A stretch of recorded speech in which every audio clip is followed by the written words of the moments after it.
एक बड़ा simple background से हूँ, एक किसान परिवार से हूँ। नाम मेरा आत्माराम है। राजस्थान के अंदर एक डिस्ट्रिक्ट है श्री गंगानगर, वहां से मैं बिलोंग करता हूँ।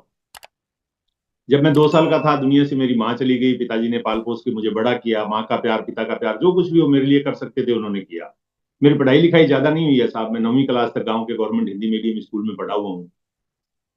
बचपन में एक सपना था। पिताजी गरीब थे और पिताजी हमेशा एक ही बात कहते थे, यार जिंदगी में मौका मिले तो पढ़ लिख कर बड़ा आदमी बनना, अमीर आदमी बनना।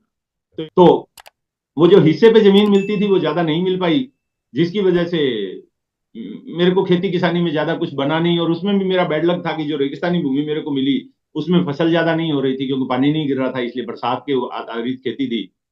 जब खेती किसानी में कुछ नहीं होता है, इनकम नहीं आती है, आदमी को गुजारा चलाने के लिए पैसा चाहिए, तो दोस्तों से रिश्तेदारों से कर्ज लेके मैंने काम करना, वो मतलब जीवन चलाना शुरू किया। लाख 1.5 लाख रुपए का कर्जा हो गया। एक दिन मेरे एक बचपन का दोस्त मेरे पास आता है, बोलता है ये उधार की जिंदगी कब तक जियोगे। मैंने कहा यार क्या करूं, 9वीं क्लास तक पढ़ा हूं, नौकरी कोई देता नहीं है, डॉक्टरी कार चलने नहीं देती है, खेती किसानी में कुछ होता नहीं है, इसके अलावा मुझे कुछ आता नहीं है।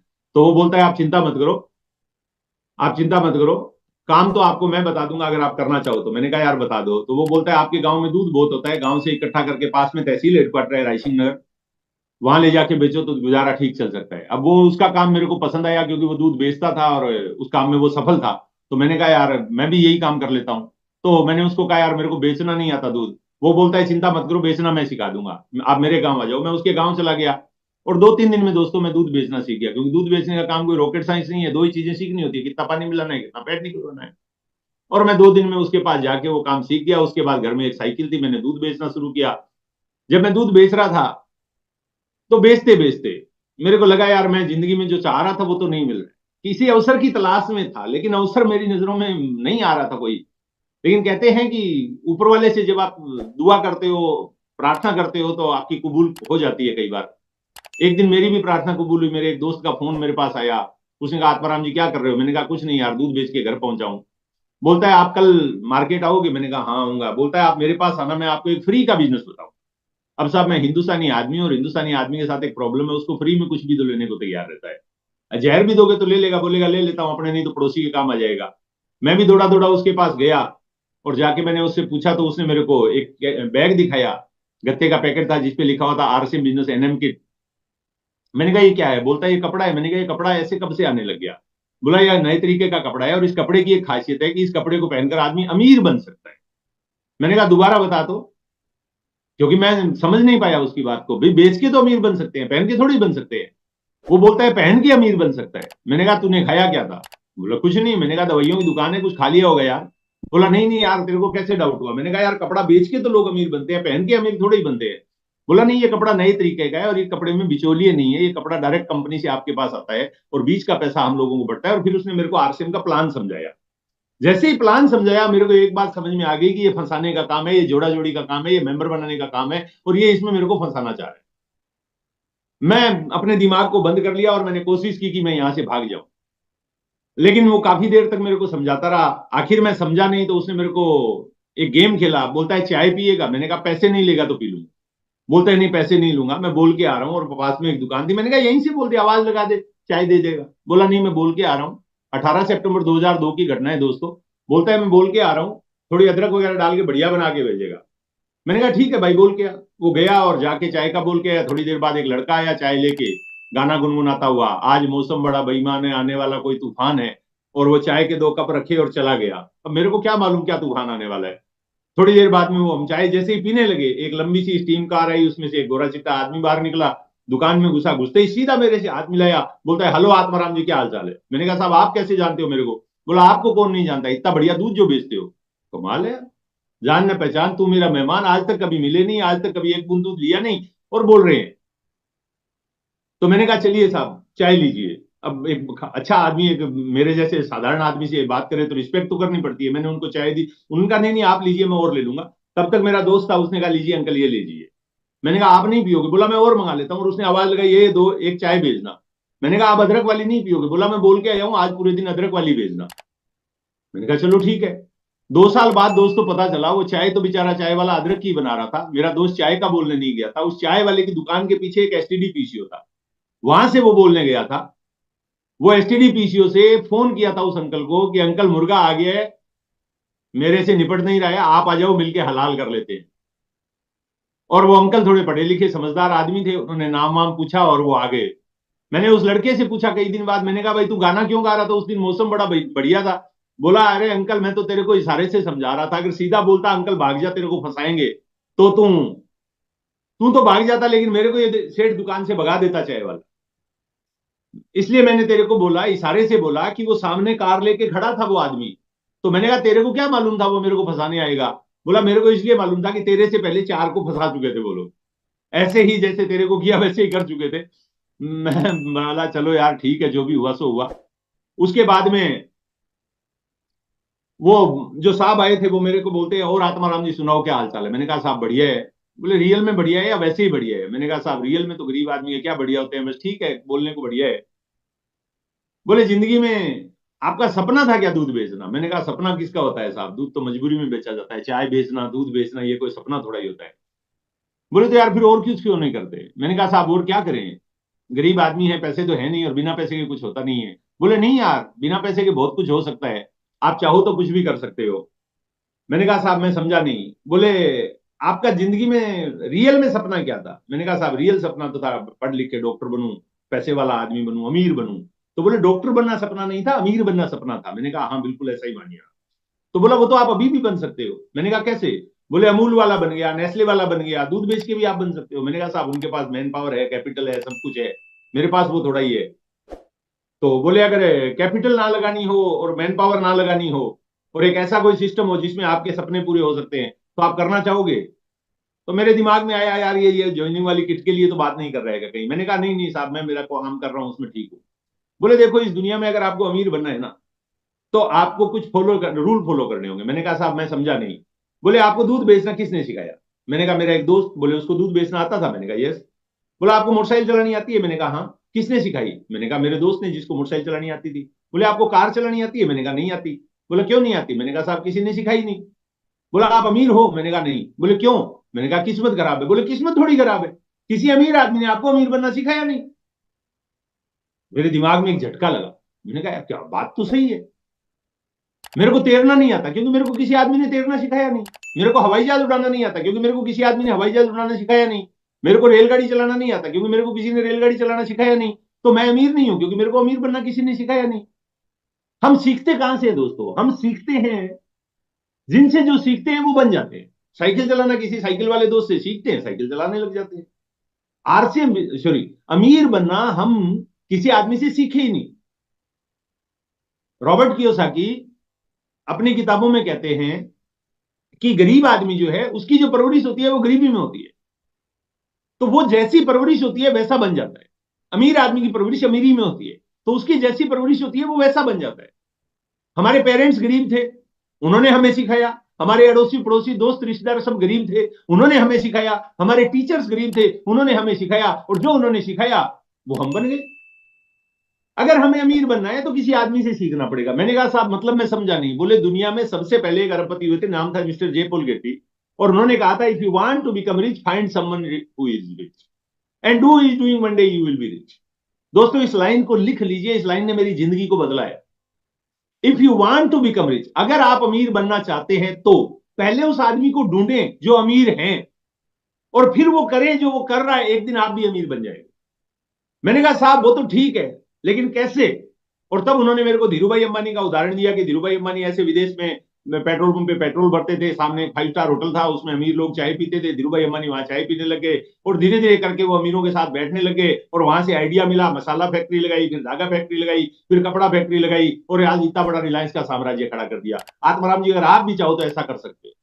मैंने कहा सर लेकिन मैं कैसे कर सकता हूं, मेरे पास ऐसा कोई अमीर आदमी नहीं है, मेरे पास कोई 5 स्टार रेस्टोरेंट नहीं है, मेरे पास पैसा भी नहीं है। तो उन्होंने कहा एक आदमी है जो आपकी मदद कर सकते हैं, और उन्होंने मेरे नाम सामने नाम लिया, गुरुदेव बीसी छाबड़ा जी का। उन्होंने कहा 10,000 करोड़ की कंपनी के मालिक है। आदरणीय श्री टीसी सर को उस समय मैं नहीं जानता था, और शायद वो भी मतलब नाम से जानते थे लेकिन वो शायद उतना नहीं जानते थे। तो बीसी सर सेमिनार में आते थे हमारे शहर में, तो उन्होंने बीसी सर का नाम लिया और बोले वो और उनके भ्राता आरसीएम के एक ऐसे इंसान, एक मसीहा श्रीमान श्री टीसी छाबड़ा साहब 10,000 करोड़ की कंपनी चला रहे हैं, और अगर आपको वो सिखाए तो क्या आप सीखना चाहेंगे। मैंने कहा साहब कितने पैसे लगेंगे? बोले कोई पैसा नहीं लगेगा, आपको वो फ्री में सिखाएंगे। मैंने कहा साहब वो फ्री में मेरे को क्यों सिखाएंगे? बोले वो इसलिए सिखाएंगे कि वो पूरे हिंदुस्तान का उद्धार करना चाह रहे हैं, वो हिंदुस्तान को एक नया भारत बनाना चाह रहे हैं, हिंदुस्तान के लोगों को स्वावलंबी बनाना चाह रहे हैं, आत्मनिर्भर बनाना चाह रहे हैं, आर्थिक रूप से आजाद बनाना चाह रहे हैं। नोट्स बनाने होंगे तो आप इसको रिकॉर्डिंग को दोबारा देखेंगे तो आप नोट्स बना लेंगे, अभी एक बार आप सुन सकते हैं। The secret of the rich and highly successful people. अमीरों का क्या सीक्रेट है, अति प्रभावशाली और सफल लोगों का क्या सीक्रेट है, क्या रहस्य है? अगर वो रहस्य हमें पता चल जाए तो दोस्त इस देश में हर आदमी अमीर बन सकता है, इस दुनिया में हर आदमी अमीर बन सकता है। बट उसके लिए पहले हमें दिमाग को खोलना होगा। जैसे मैंने अपने दिमाग को बंद किया था, वैसे आप अपने दिमाग को बंद मत रखिए। क्यों कहते हैं कि पैराशूट और दिमाग दोनों तभी काम करते हैं जब वो खुल जाते हैं। बीसी सर कहते हैं कि दिमाग और पैराशूट खुलने पे ही काम करते हैं। What is financial freedom? आर्थिक आजादी क्या है? बहुत सारे लोग चाहते हैं आर्थिक रूप से वो आजाद हो जाए। आर्थिक आजादी की बड़ी सिंपल परिभाषा है कि पैसों की चिंता किए बिना अपनी क्षमता अनुसार जीवन जीने की क्षमता। पैसों की चिंता किए बिना अपनी इच्छा अनुसार जीवन जीने की क्षमता को कहते हैं आर्थिक आजादी। आप कल्पना करिए आज से 5 साल बाद, आप कल्पना करिए, थोड़ी देर के लिए कल्पना करिए, आज से 5 साल बाद आप कहां होंगे? You are following your passion. क्या आप अपना वो पसंद का काम कर रहे होंगे जो आप करना चाहते हैं? क्या आप अपनी जिंदगी को अपनी इच्छा अनुसार जी रहे होंगे? अपने बच्चों के साथ वेकेशन पे घूम रहे होंगे, फैमिली के साथ मजे कर रहे होंगे, वो भी बिना पे आउट के, पे चेक के, मतलब कि आपको कोई पैसे की चिंता ही नहीं है। अगर ऐसा है तो आप फाइनेंशियल फ्री हैं। रॉबर्ट कियोसाकी कहते हैं true freedom is financial freedom. सच्ची आजादी का मीनिंग होता है आर्थिक आजादी। आर्थिक रूप से जब तक हम आजाद नहीं होते हैं तब तक हम सच्चे आजाद नहीं कहलाते हैं दोस्तों। How many of you want that freedom? आप में से कितने लोग हैं जो ये फ्रीडम चाहते हैं? मेरे हिसाब से हम सभी लोग, लाखों करोड़ों लोग जो हिंदुस्तान में है वो फ्रीडम चाहते हैं। 95% लोग हिंदुस्तान में 25,000 से कम कमाते हैं महीने, वो सबको फ्रीडम चाहिए। Everyone want that freedom. हर आदमी वो फ्रीडम चाहता है। हर आदमी चाहता है कि वो अपनी सपनों की जिंदगी जिए। हर आदमी चाहता है कि वो अपनी फैमिली के साथ में समय बिताए। Everyone is working hard to achieve financial freedom. हर आदमी फाइनेंशियल फ्री होने के लिए हार्ड वर्क कर रहा है। Most people work hard for their entire life to achieve financial freedom. बहुत सारे लोग पूरी जिंदगी 70 साल तक काम करते हैं फाइनेंशियल फ्रीडम के लिए, लेकिन उसके बावजूद वो आर्थिक रूप से आजाद नहीं हो जाते हैं, आजाद नहीं हो पाते हैं। वजह मालूम है क्या है? But the reality is 90% people fail. They fail because 90% लोग फेल हो जाते हैं। फेल बिकॉज वेल्थ क्रिएशन, दौलत बनाना, सफल होना और आर्थिक रूप से आजाद होना 5% साइकोलॉजी और 95% मैकेनिज्म यानी माइंडसेट 5% और 95% मैकेनिज्म यानी स्ट्रेटजी और प्लानिंग होती है। क्या आप मेरी बात से सहमत हैं? क्या आप मेरी बात से सहमत हैं कि 95% साइकोलॉजी होती है और 5% साइकोलॉजी होती है और 95% मैकेनिज्म यानी स्ट्रेटजी और प्लानिंग होती है? अगर आप सहमत हैं तो आप यस लिख सकते हैं। बट इट इज रॉन्ग, ये गलत है। क्यों गलत है? क्योंकि 95% वेल्थ क्रिएशन, सक्सेस और फाइनेंशियल फ्रीडम के लिए 95% माइंडसेट की जरूरत होती है दोस्तों। 5% स्ट्रेटजी, प्लानिंग, मैकेनिक्स वगैरह जो भी चाहिए होता है वो होता है। 95% माइंडसेट होता है। देखिए, भारत और पाकिस्तान का जब विभाजन हुआ था 1947 में, जब भारत पाकिस्तान दो देश बने थे, विभाजन हुआ था तो बहुत सारे लोग माइग्रेट हुए थे, पाकिस्तान से भारत आए थे, भारत से पाकिस्तान गए थे। वो लोग सिवाय अपने शरीर के कुछ भी साथ लेके नहीं आए। लेकिन जो लोग पाकिस्तान में थे, जिनका माइंडसेट था बिजनेस का, उन्होंने भारत में आके बिजनेस कर लिए। जिनका माइंडसेट था डेली वर्किंग क्लास का, लेबर करने का, उन्होंने लेबर का काम किया। यानी जो माइंडसेट उनका था ना दोस्तों, जो माइंडसेट उनका था, उसी माइंडसेट से वो यहां आके बने। मैकेनिक्स जो है ना, स्ट्रेटजी, प्लानिंग वगैरह, ये चीजों का रोल 5% होता है। हम ये मानते हैं कि इनका रोल बहुत बड़ा है, बट इनका रोल बड़ा नहीं है। आप देखिए, आप सोचिए, थोड़ी सी देर के लिए कल्पना कीजिए, the people who are earning 100 or 1000 time more money than you are not 100 or 1000 time smarter than you. क्या जो लोग हमसे 100 गुना और 1000 गुना ज्यादा पैसा कमा रहे हैं, क्या वो हमसे 100 गुना और 1000 गुना ज्यादा स्मार्ट है? They cannot or don't have 100 time more IQ than you. उनमें आपसे 100 गुना ज्यादा बुद्धि नहीं है। ऐसा नहीं है कि आपसे 100 गुना और 1000 गुना ज्यादा बुद्धिमान हो आपसे और मेरे से। वो नहीं है। जो हजारों गुना ज्यादा पैसा कमा रहे हैं ना, उनमें बुद्धि हजारों गुना ज्यादा नहीं है। Then why they are earning 1,000 or 100 times more money than you? फिर वो क्यों हमसे ज्यादा पैसा कमा रहे हैं? It is because successful people have a different kind of mind. सफल लोगों के पास एक डिफरेंट एक अलग तरह का माइंडसेट होता है। दे हैव डिफरेंट बिलीव्स, उनके पास विश्वास जो होते हैं ना, वो अलग टाइप के होते हैं। डिफरेंट पैटर्न्स और डिफरेंट थिंकिंग। ब्रेन कैसे काम करता है, हमारा दिमाग काम कैसे करता है? हमारे दिमाग में सबसे पहले विचार आते हैं। विचार जो है वो विश्वास में बदलते हैं, विश्वास कल्चर, कल्चर से ट्रेडिशन बनता है, और वहीं से सारा गेम शुरू होता है। लेकिन तकलीफ क्या होती है दोस्त, वो हम इसलिए नहीं कर पाते हैं, वो कल्चर नहीं बना पाते हैं, क्योंकि हमारे साथ एक प्रॉब्लम है कि हम लोग बहुत ज्यादा कंफर्ट जोन में रहते हैं। बहुत ज्यादा कंफर्ट जोन में रहते हैं। हर आदमी को मैंने देखा है, बहुत सारे लोगों को मैं देखता हूं, ज्यादातर लोग कंफर्ट जोन में रहते हैं। आम आदमी, मैं आम आदमी पार्टी की बात नहीं कर रहा हूं, आम आदमी मतलब कि मिडिल क्लास आदमी, आप और मेरे जैसा साधारण आदमी, आम आदमी कंफर्ट जोन में ही रह जाता है।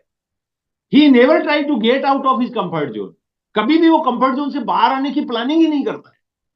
आम आदमी never believe that the world outside is very big, they just live in the small thinking and in the small world of their own.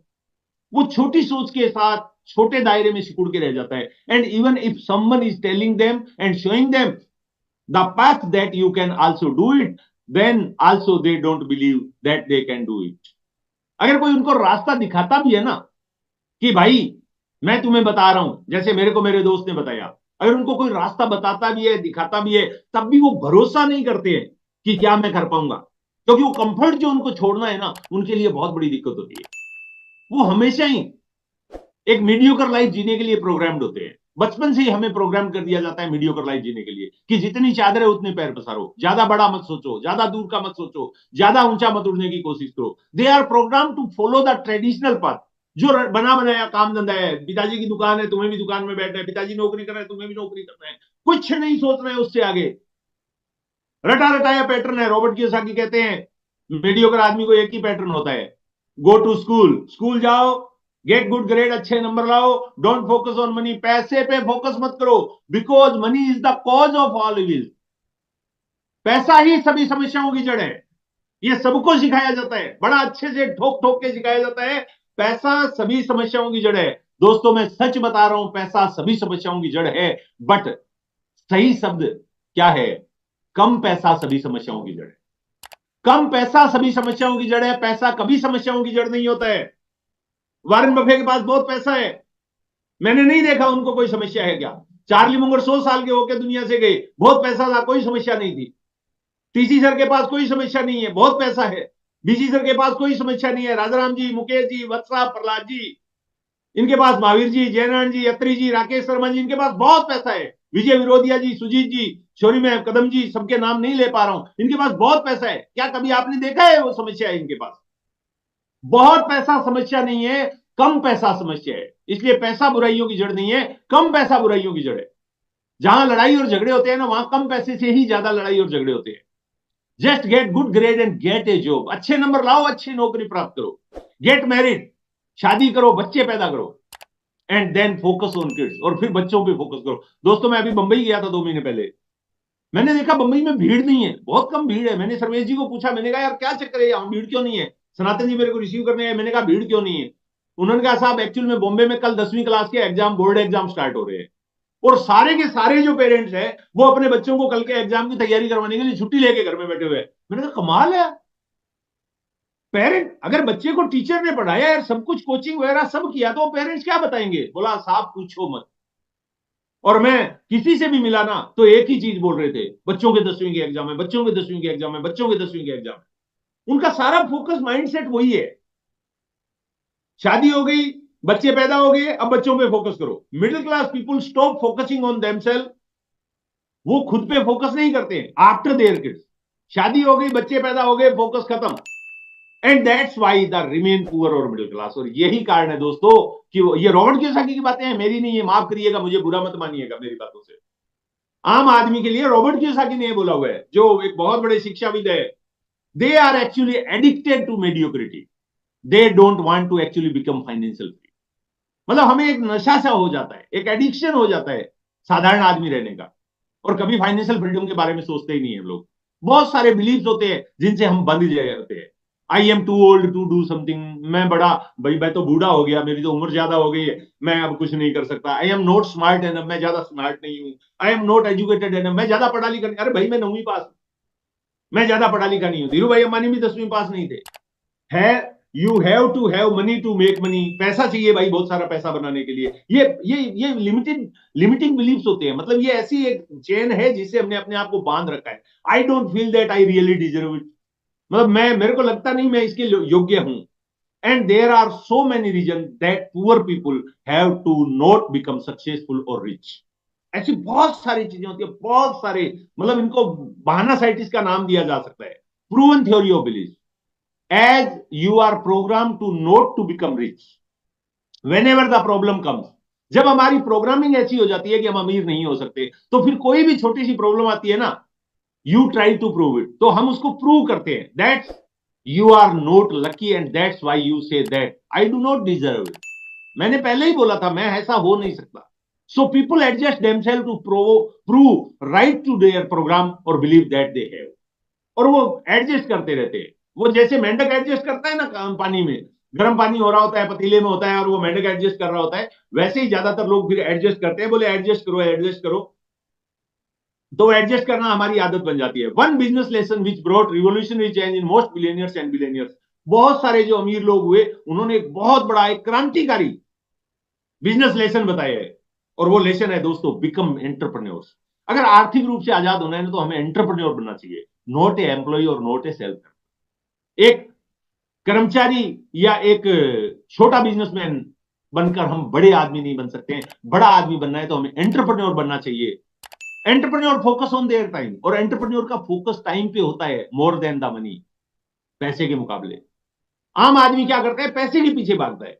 Entrepreneur जो है वो समय के पीछे भागता है। उसको पता है अगर मैंने समय को कंपाउंड करवा लिया, देखो भगवान की दुनिया में दो चीजें हमें लिमिटेड दी हुई है, एक तो है हमारा शरीर और दूसरा है हमारा 24 घंटे का दिन। ये दोनों चीजों के साथ में हमें अमीर बनना है, और एंटरप्रेन्योर्स को मालूम है कि कैसे करना होता है। और दुनिया के सारे जितने एंटरप्रेन्योर्स या सारे जितने उद्योगपति है ना, उन्होंने एक आदमी के प्रिंसिपल फॉलो किया जिसका नाम था मिस्टर जेपॉल गेटी। कौन थे मिस्टर जेपॉल गेटी, जिनकी इतनी बात मैं कर रहा हूं और जिनसे मैं इतना इंस्पायर हूं? J Paul Getty made his first million when he turn 23। जब 23 साल की उम्र में 1966 में वो 23 साल के थे, तब उन्होंने पहला $1,000,000 बनाया, यानी पहले $10,00,000 बनाए थे 1966 से पहले। In 1966, the Guinness Book of World Record named J. Paul Getty the richest man in the world according to Forbes। Forbes magazine के अनुसार 1966 में उन्होंने Guinness book of world record बना दिया था अरबपति बनने का। He was worth an estimated $1.2 billion. उस जमाने में उनके पास में 1966 में $1.2 बिलियन की नेटवर्थ थी। 23 साल की उम्र में जब हुए थे ना, तभी उन्होंने 10 मिलियन, 1 मिलियन कमा लिया था, पहला मिलियन बना लिया था, यानी लखपति हो गए थे। और वो डॉलर की बात कर रहा हूं, इंडियन करेंसी में करोड़पति हो गए थे। और जब जो 1966 में 1.2 बिलियन हो गया था, आज की बात करो ना, तो आज अगर जेपॉल गेटी की इस नेटवर्थ को जोड़ा जाए तो वो दुनिया के सबसे रिचेस्ट आदमियों में हो जाएगा, वो दुनिया के सबसे अमीर आदमी हो जाएंगे। उस आदमी ने बोला हुआ है यार, उस आदमी ने रास्ता बताया हुआ है पूरी दुनिया को। और जितने भी दुनिया में अमीर हुए ना, Tata, Birla, Bajaj, Banga, Dalmia, Ambani, Bill Gates, Warren Buffett, J Paul Getty के रूल को फॉलो करके बात। जेपॉल गेटी साहब ने कुछ रूल्स बताए थे दोस्तों।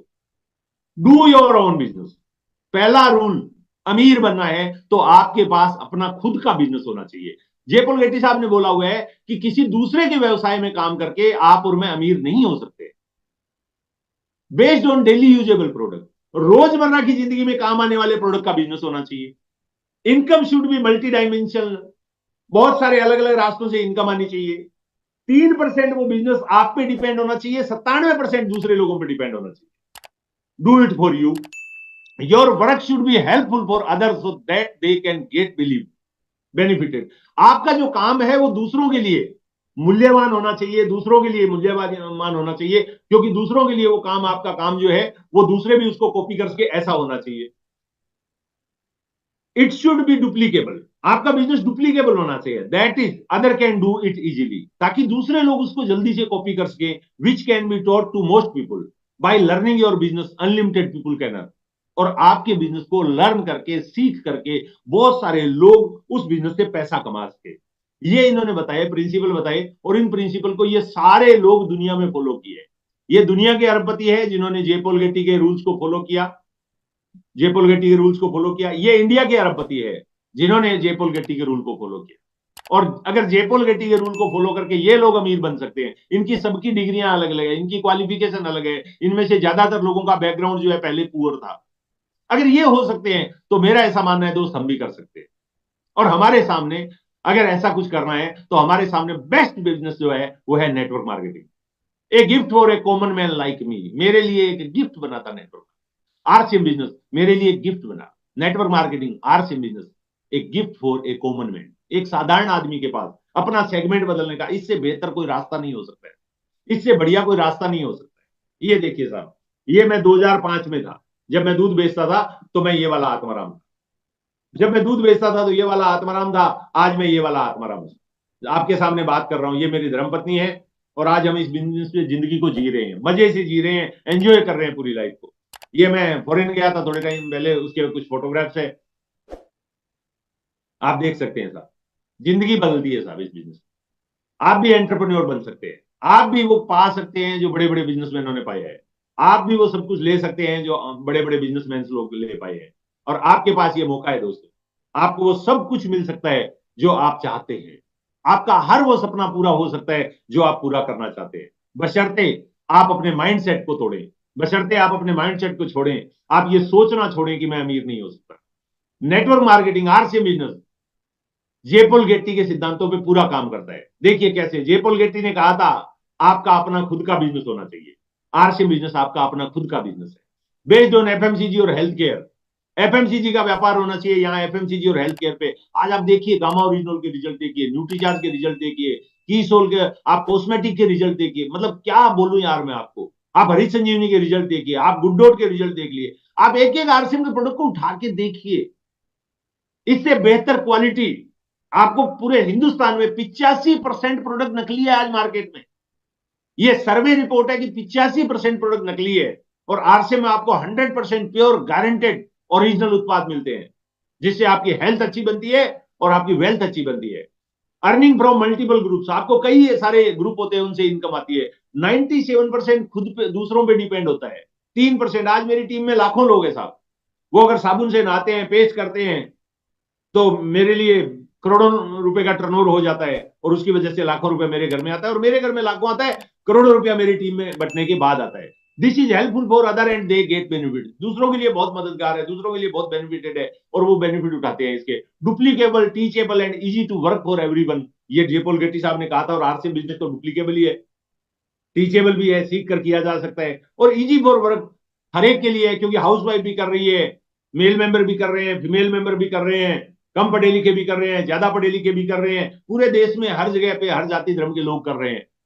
वर्क फ्रॉम होम है, अनलिमिटेड पीपुल कैन अर्न, और अनलिमिटेड पीपुल कैन अर्न की तो आप अंदाजा लगा सकते हैं कि रात को कितनी बड़ी बड़ी पिन्ने आई है। मेरे दोस्त है मिस्टर मनोज बजाज, वो रूबी आए, बहुत सारे स्टार एमरल्ड आए, बहुत सारे एमरल्ड आए, कितना, मतलब आप देखिए ना, लाखों रुपए महीने की इनकम इस बिजनेस से लोगों को आ रही है। जे पॉल गेटी के प्रिंसिपल ये आपने देखे ही थे अभी। नेटवर्क मार्केटिंग में क्या मिलता है, आरसीएम बिजनेस में क्या मिलता है? Extra income, financial freedom, time freedom, family security, luxury life, early retirement, सब कुछ। आज मैं रिटायर ही तो हूं, आज मैं काम पे जाऊं ना जाऊं मेरी मर्जी। लेकिन इसके लिए क्या चाहिए? सबसे पहले हमें जानकारी, इंफॉर्मेशन, देन नॉलेज होना चाहिए। कई बार क्या होता है, हम किसी भी काम को स्टार्ट कर देते हैं, उसका नॉलेज नहीं लेते, बिना नॉलेज लिए थोड़े दिन काम करते हैं, उसके बाद गड़बड़ हो जाते हैं दोस्तों। Step toward starting right network marketing profession, सही नेटवर्क मार्केटिंग प्रोफेशन को शुरू करने के लिए कुछ 3 स्टेप है दोस्तों, मैं आपके साथ बात करूंगा इनकी। First step, now the opportunity, पहला है अवसर को पहचाने। अबाउट डायरेक्ट सेलिंग इंडस्ट्री, पहले तो इंडस्ट्री को समझिए आप, कितनी बड़ी इंडस्ट्री है। आज $200 बिलियन की इंडस्ट्री है डायरेक्ट सेलिंग, मतलब म्यूजिक इंडस्ट्री से बड़ी है, जिसमें जाना लोगों का एक सपना होता है। स्पोर्ट्स इंडस्ट्री से बड़ी है। प्रेजेंट क्या है, फ्यूचर क्या है इंडस्ट्री का, इसके बारे में जानकारी होनी चाहिए। कैरियर इन डायरेक्ट सेलिंग कैसे बना सकते हैं आज, मतलब लोग डिग्री ले लेके, मतलब एमबीए जैसे कोर्सेज करके लोग डायरेक्ट सेलिंग कर रहे हैं। दूसरा स्टेप क्या है, चूज द राइट कंपनी, सही कंपनी का चुनाव करें। मैं देखता हूं बहुत सारे लोगों को देखता हूं, सर ये हो गया, वो हो गया, ऐसे हो गया, वैसे हो गया। जब मैं फील्ड में जाता हूं तो लोग बताते हैं, लेकिन मैं देखता हूं थोड़े दिन बाद पता ही नहीं चला कंपनी किधर है। वी आर वेरी लकी, हम बड़े भाग्यशाली है कि हम एक ऐसी कंपनी में है जिनके प्रमोटर आदरणीय श्री टीसी सर है, जो एक इंसान नहीं, एक मसीहा है। मसीहा है। कंपनी का प्रोफाइल 20 लाख स्क्वायर फीट का आरसीएम वर्ल्ड है यार। आज तक मैंने नहीं देखा किसी कंपनी का इतना बड़ा हेडक्वार्टर। और आप जाइए, घूमिए, रहिए, एकेडमी में आप जाते हो, देखते हो क्या क्या मिलता है। प्रोडक्ट प्रोफाइल को देखिए आप। मैं हिंदुस्तान में चैलेंज करता हूं, इस पब्लिक प्लेटफॉर्म में चैलेंज करता हूं, इस क्वालिटी में और इस प्राइस में कोई भी कंपनी नेटवर्क मार्केटिंग में प्रोडक्ट देना तो दूर सोच भी नहीं सकती है।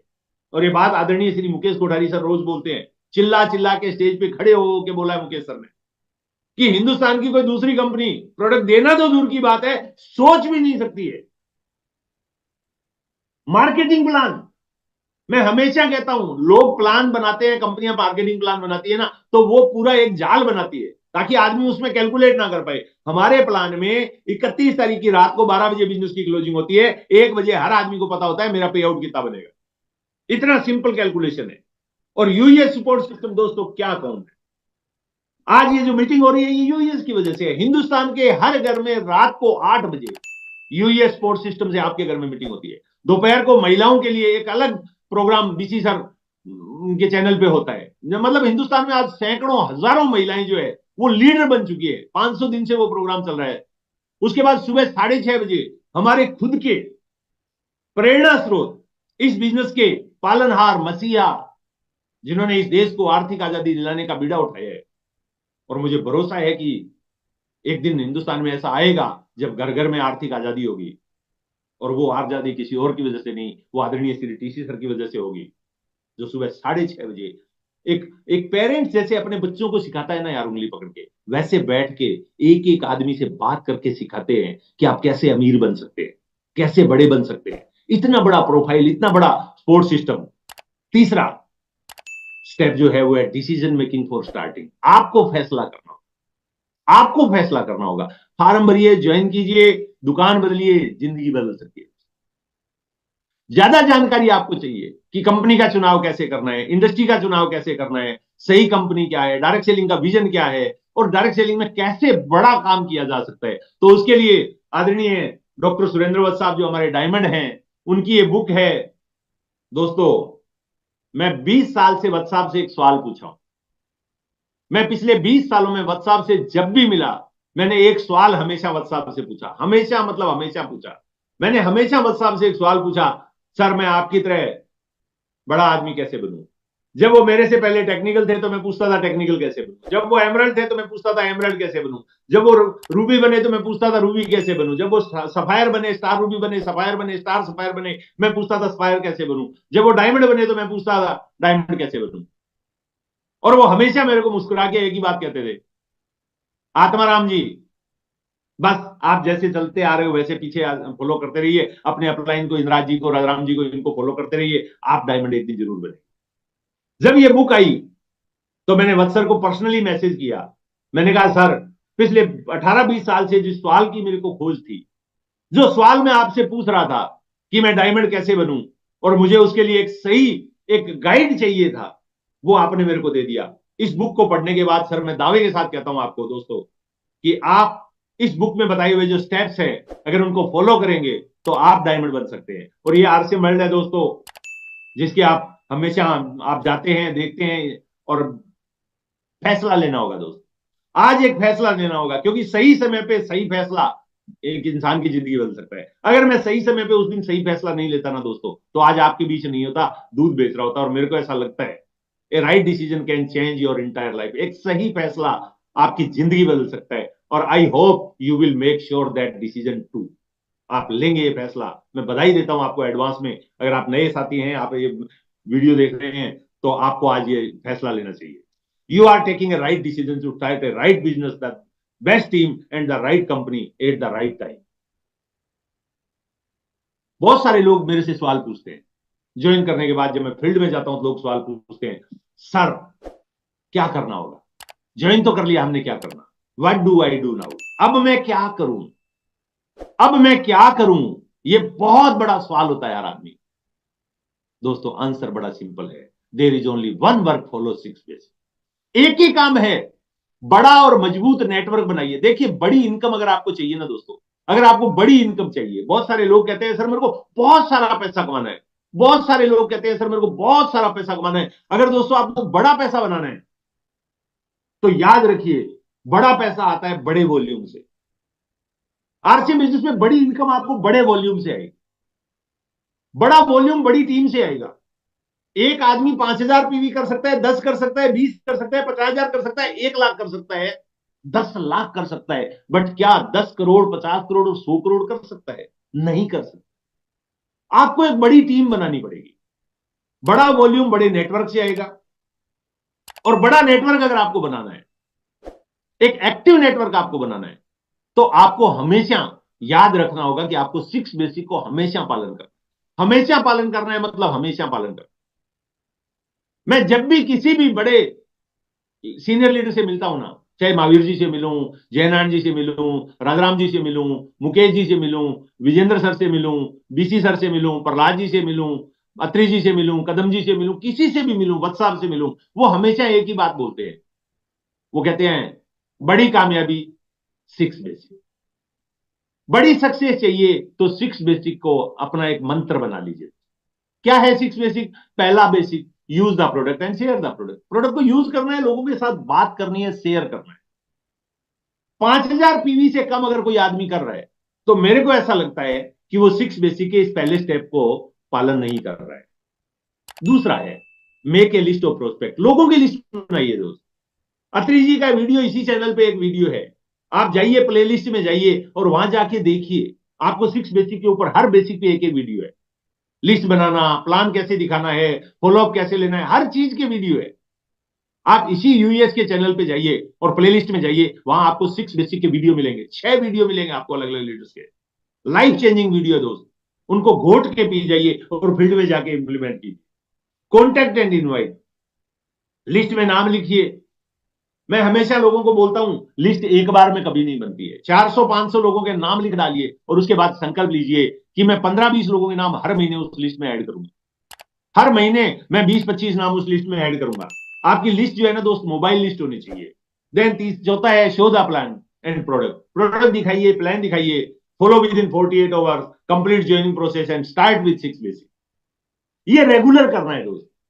मेरे से लोग पूछते हैं, किसी साथी ने एक दिन मेरे से पूछा सर मेरा लेवल चेंज नहीं हो रहा है, मैं क्या करूं? मैंने कहा ईमानदारी से बताओ कितने प्लान दिखाते हो? बोला सर 15-20 प्लान तो दिखाई देता हूं। मैंने कहा इस जन्म में लेवल चेंज नहीं हो, इस महीने नहीं, इस साल नहीं, इस जन्म में लेवल चेंज नहीं होगा माय डियर फ्रेंड। बोला सर क्यों?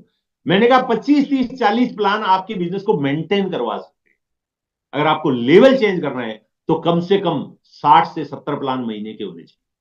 सर इतने प्लान दिखाने को? मैंने कहा टाइम कहां लगता है प्लान दिखाने में, 15-20 मिनट की तो बातचीत है सारी, 15-20 मिनट की बातचीत। आरसीएम जैसा जो सिस्टम है उसके अंदर 15-20 मिनट लगते हैं प्लान दिखाने में। 15-20 मिनट में प्लान दिखा दो।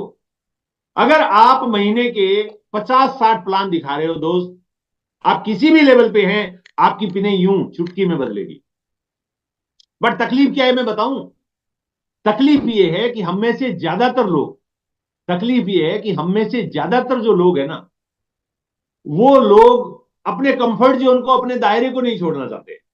वो अपने दायरे को नहीं छोड़ना चाहते। इस बिजनेस में हमारा जो सबसे बड़ा दुश्मन है वो बताऊं कौन है? कई बार लोग बोलते हैं जी शुक्ला जी, कई बार लोग बोलते हैं सर मेरी अपलाइन जो है ना वो मदद नहीं करती है। कई बार वो बोलते हैं जी प्लान ऐसे होता ना तो बहुत बढ़िया हो जाता। कई बार वो बोलते हैं जी सिस्टम ऐसे हो जाए तो बहुत बढ़िया हो जाए। कई बार वो बोलते हैं जी मीटिंग हमारे यहाँ पे फलान लीडर की मीटिंग हो जाए ना तो ऐसे हो जाए। दोस्त ये कोई भी चीज आपके बिजनेस में बाधा नहीं है। आपके बिजनेस में जो बाधा है, आपकी जो सबसे बड़ी प्रॉब्लम है ना, वो है आपका कंफर्ट जोन। ये बिजनेस को बिल्ड करने के लिए उसको छोड़ना होगा। आज मैं आपको आपके एक दुश्मन का नाम बता रहा हूं जो आपके बिजनेस में सबसे बड़ा दुश्मन है, वो है आपके घर का बाहर का दरवाजा। जितना जल्दी हो सके उसको छोड़ दीजिए, क्योंकि जिस दिन आप उसमें घुस गए ना, जब आप उसमें घुसते हो ना, तो अंदर घुसने के बाद में बड़ा बढ़िया काम है, फिर बड़ा कंफर्ट जोन है, फिर सोफा है, बीवी है, बच्चे है, मां बाप है, टीवी है, चाय है, कोल्ड ड्रिंक्स है, खाना है, नाश्ता है, सब कुछ। लेकिन वहां पीवी नहीं है, वहां वॉल्यूम नहीं है। वो आपको छोड़ना पड़ेगा, वो आपको छोड़ना पड़ेगा। मुकेश अंबानी इतना बड़ा अमीर आदमी है, एशिया का सबसे बड़ा अमीर है, उसके बावजूद वो 17-18 घंटे काम करता है। अमिताभ बच्चन साहब 85 साल की उम्र में काम कर रहे हैं, मोदी जी 85 साल की उम्र में काम कर रहे हैं, 75-85 जो भी होगा, एग्जैक्ट डेट मालूम नहीं है मेरे को उम्र का, लेकिन जो भी है 70-75-80 साल की उम्र में ये लोग काम कर रहे हैं, 15-15, 20-20, 25-25 घंटे काम कर रहे हैं, गोल सेट करके काम कर रहे हैं। एलन मस्क दुनिया के सबसे अमीर आदमी है। वो जब स्पेसएक्स बना रहे थे, अपना सैटेलाइट बना रहे थे, स्पेस में भेज रहे थे, उनके पास पैसे खत्म हो गए थे, उनके साइंटिस्ट उनकी प्रयोगशाला को बंद कर रहे थे। वो आए, बोले क्या कर रहे हो? बोले सर पैसे खत्म हो गए, आपने बोला था पैसे इतने ही है, अगर इस बार हम लॉन्च में कामयाब नहीं हुए तो हमें तो ये प्रोजेक्ट बंद करना पड़ेगा। तो सर हम प्रोजेक्ट बंद कर रहे हैं। बोले बंद मत करो, मैं घर बेच के आ गया, प्रोजेक्ट को चालू रखो। और दोस्तों इतिहास गवाह है, आज स्पेसएक्स के सैटेलाइट पूरी दुनिया में ऊपर जाते हैं, आते हैं, और पूरी दुनिया में आज सैटेलाइट जो है वो डेटा यूज कर रहे हैं लोग बाग। रशिया यूक्रेन युद्ध में आप देखो ना, यूक्रेन को सैटेलाइट से मोबाइल डेटा दे रखा है आज एलन मस्क साहब ने। क्या चीज है? पैशन है, जुनून है, कंफर्ट जोन को छोड़ दिया, घर बेच दिया, लेकिन अपने लक्ष्य से पीछे नहीं हटे। अगर आपका भी सपना है अमीर बनना, अगर आपका भी सपना है फाइनेंशियल फ्रीडम, तो आज ही डिसाइड कीजिए कि उस दुश्मन से दूर रहेंगे। कौन सा दुश्मन? आपके घर का बाहर का दरवाजा। आप फील्ड में रहेंगे, अगर आप प्लान दिखा रहे हैं, अगर आप फील्ड में हैं, कोई शक नहीं कि आप इस बिजनेस में अमीर नहीं बनेंगे। बहुत बहुत धन्यवाद, मुझे सुना उसके लिए शुक्रिया।